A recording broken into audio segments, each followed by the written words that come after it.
ఈరోజు టిటిడి ధర్మకర్తల మండలి సమావేశం 11 గంటల నుంచి ఇప్పటి వరకు కొనసాగింది. సుమారు 72 పాయింట్లు డిస్కస్ చేయడం జరిగింది. అందులో కొన్ని మీకు వివరించే ప్రయత్నం చేస్తాం. 6.31 కోట్లతో తిరుమలలో ఎస్ఎస్సి టోకన్లు కలిగి ఉన్న భక్తుల కోసం అల్వార్ ట్యాంక్ సమీపంలో శాశ్వత షెల్టర్లు, క్యూ లైన్లు, టాయిలెట్లు నిర్మించేందుకు టెండర్లు పిలిచాం. దానికి ఆమోదం తెలపడం జరిగింది. తిరుమలలోని కుమారధార, పసుపుధార డ్యాములు మరింత పటిష్టంగా ఉండేందుకు డబుల్ లేన్ వంతెన నిర్మాణానికి 2.77 కోట్లు మంజూరుకు ఆమోదం. తిరుమలలో గ్రీన్ ఎనర్జీ అభివృద్ధి చేయడంలో భాగంగా జిఎన్సి సమీపంలో 800 కిలోవాట్ల విండ్ మిల్ టర్బైన్ ఏర్పాటు చేయడానికి కోసం విష్ అండ్ విండ్ ఇన్ఫ్రాస్ట్రక్చర్ వారిచే విరాళంగా ఏర్పాటు చేసి టీటీడీకి 25 సంవత్సరాల పాటు నిరంతరంగా విద్యుత్ సరఫరా చేయడానికి వారు ముందుకు వచ్చారు. అది కూడా ఈరోజు ఆమోదం చెప్పడం జరిగింది. తిరుమలలో ఎస్వి మ్యూజియంలో 12 ఏళ్లకు పైబడిన సందర్శకులకు ₹50 జిఎస్టితో కలిపి ప్రవేశ రుసుము నిర్ణయించడమైనది. తదుపరి మ్యూజియం నిర్వహణ బాధ్యతలను టాటా కంపెనీకే ఇస్తే ఎలా ఉంటుంది? వాళ్ళు మెరుగైన సేవలు అందిస్తారు. స్టాండర్డ్ అయిన కంపెనీ వాళ్ళని రిక్వెస్ట్ చేద్దామని వాళ్ళని రిక్వెస్ట్ చేసి వాళ్ళకి ఈ ఆఫర్ ఇస్తున్నామనేటువంటి ఉద్దేశంతో బోర్డు ఆమోదం తెలిపింది. తిరుమల కాకులమానుతిప్ప సమీపంలో 25 ఏళ్లకు పడిపోయిన ఈ ఘన పదార్థాలు వ్యర్థాలు వందల వేల టన్నుల అక్కడ వేస్ట్ మేనేజ్మెంట్గా పడి ఉంది. అవన్నీ బయోమైనింగ్ ద్వారా శాస్త్రీయంగా శుద్ధి చేయడానికి 5 కోట్లు మంజూరు చేయటం జరిగింది. భక్తుల భద్రత దృష్ట్యా తిరుమల తిరుపతిలో టీటీడీ ఆలయాలు, విశ్రాంతి భవనాల్లో అగ్నిమాపక ఫైర్ సేఫ్టీ సంబంధించినటువంటి ఎక్విప్మెంట్ ఏదైతే ఉందో దాన్ని 2.35 కోట్లతో నిర్వహణ పనులు నిరంతరాయంగా కొనసాగించాలని నిర్ణయం చేయడం జరిగింది. భక్తుల భద్రత ఇంపార్టెంట్ అనే ఉద్దేశంతో ఈ నిర్ణయం తీసుకోవడం జరిగింది. తిరుమలలో టీబీసీ మరియు ఏటీసీ విశ్రాంతి భవనాల వద్ద ఉన్న 12 పాత భవనాలను తొలగించి వాటి స్థానంలో దాతల సహకారంతో నూతన భవనాలను నిర్మించేందుకు నిర్ణయం చేయడం జరిగింది. అదేవిధంగా 2027 సంవత్సరానికి సంబంధించి శ్రీవారి క్యాలెండర్లు, డైరీలు ముద్రించేందుకు టీటీడీ బోర్డు నిర్ణయించి ఇందులో డైరీలు 10 లక్షలు, 12 పేజీల క్యాలెండర్లు 13.50 లక్షలు, 6 పేజీల క్యాలెండర్ 75,000 ముద్రించేందుకు ఆమోదం తెలపడం జరిగింది. గతంతో పోలిస్తే ఈసారి చాలా తక్కువ రేట్లో మనం వాళ్ళతో నెగోషియేట్ చేసి అది ఇవ్వటం జరిగింది. అవన్నీ కూడా డీటెయిల్ మీకు అందిస్తాం. తిరుమలలో ఆక్టోపస్ బేస్ క్యాంప్ అదనపు మౌలిక సదుపాయాల కల్పనకు ఎఫ్ఎంఎస్ సేవల కోసం 2.91 కోట్లు మంజూరు చేయడం జరిగింది. ప్రభుత్వ అనుమతి ప్రతిపాదనలు పంపాలని నిర్ణయం చేయడం జరిగింది. ఒకసారి ప్రతిపాదనలు గవర్నమెంట్ నుంచి ఆమోదం వస్తే ఆ పనులు ప్రారంభించడం జరుగుతుంది. ఇకపోతే ఒంటిమిట్ట సీతా లక్ష్మణ సన్నిహిత కోదండరామస్వామి వారి కుమారవర్ల బంగారు కవచాల తయారీకి టీటీడీ ట్రెజరీలో 1000 గ్రాముల బంగారాన్ని వినియోగించుకునేందుకు ఆమోదం తెలపడం జరిగింది. అదేవిధంగా 17.84 కోట్లతో ఒంటిమిట్ట కోదండరామస్వామి ఆలయంలో వద్ద యాత్రికుల సౌకర్యార్థం కోసం 100 పడక గదులు విశ్రాంతి గృహం నిర్మించడానికి ఒక కాంప్లెక్స్ నిర్మించడానికి ఆమోదం జరపడం జరిగింది.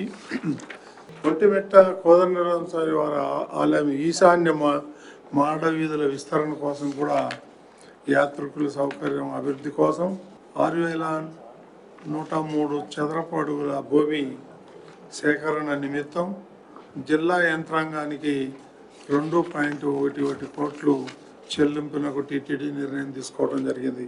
తిరుపతిలోని తాతయ్యగుంట గంగమ్మ అమ్మవారి ఆలయంలో ముఖమండపంపై పాలహార నిర్మాణం, మిగిలిన ప్రాకార గోడ నిర్మాణానికి 2.5 కోట్లు టెండర్కు ఆమోదం జరపడం జరిగింది.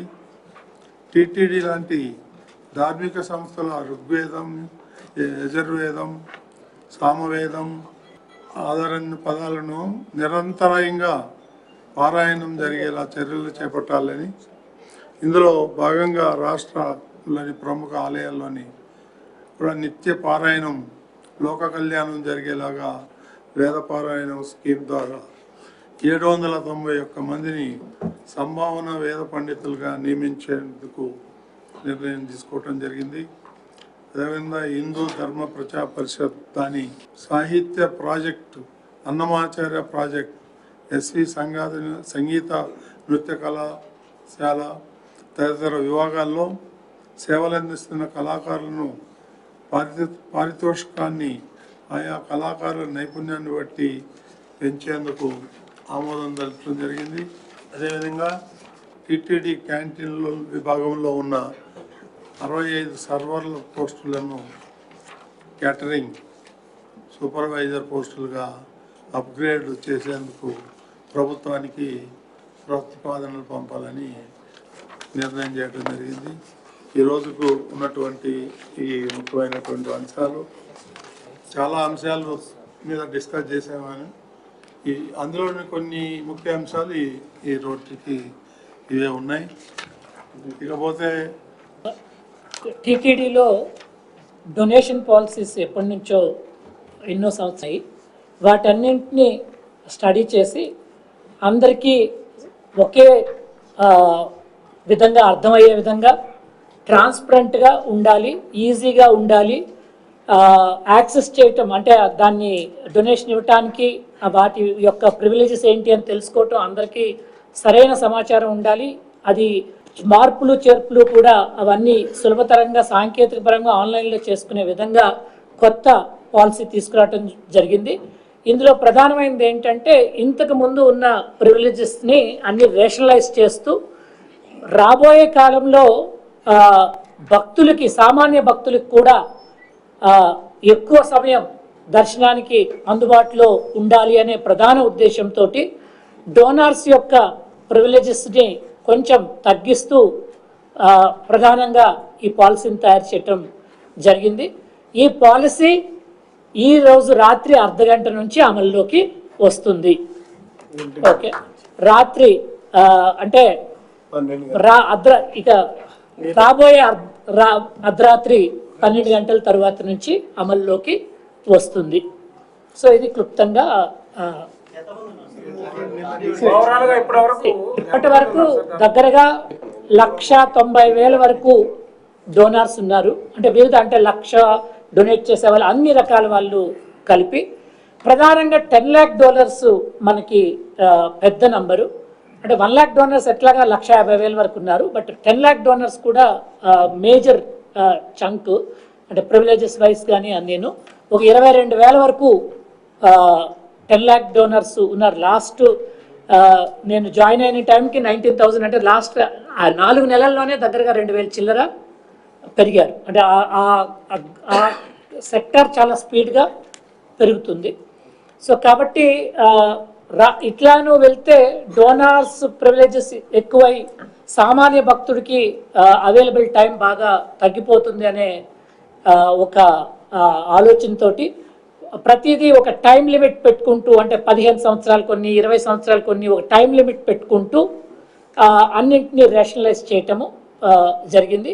ఈ పాలసీ ప్రధానంగా అంశం ఏంటంటే ఈ పాలసీ ఈ రోజు రాత్రి అర్ధరాత్రి నుంచి అమల్లోకి వస్తుంది. అన్ని డీటెయిల్ టేబుల్ ఉంది, మీడియా వాళ్ళకి మీకు పంపిస్తాము. ప్రధానమైన అంశం ఏంటంటే అపోహ చాలా మందికి ఉండొచ్చు, ఆల్రెడీ ఇప్పటి వరకు డొనేట్ చేసిన వాళ్ళకి ఉన్న ప్రివిలేజెస్ లో ఏ రకమైన మార్పు లేదు, రెట్రోస్పెక్టివ్ ఎఫెక్ట్ లేదు. ఈ అపోహ చిన్నగా ఉంది, అది లేదు. ఎట్టి పరిస్థితిలో పాత వాళ్ళ ప్రివిలేజెస్ అలాగే హానర్ చేస్తాము. ఇది క్రెడిబిలిటీ ఇష్యూ, అన్ని హానర్ చేయటం జరుగుతుంది. మున్ముందు రేపటి నుంచి వచ్చే డొనేషన్స్ని కొత్త పాలసీలోకి వస్తుంది. ఈ పాలసీ తయారు చేసి పంపించడం జరిగింది. ఓకే, 10 లక్షలు ఇచ్చే డోనర్లకి యథావిధిగా గతంలో ఉన్నట్టు 3 సార్లు సంవత్సరానికి దర్శనం ఉంది. వాళ్ళకి పాత పాలసీలో ఉన్న అన్ని ప్రివిలేజెస్ వర్తిస్తాయి. రేపటి నుంచి కొత్త పాలసీ వర్తిస్తుంది. ఓకే, టాటా సంస్థని అడగాలి అని అంటే వాళ్ళకి అడగలేదు. ఓకే, వాళ్ళు ఒప్పుకుంటే వాళ్ళకే ఇస్తారు.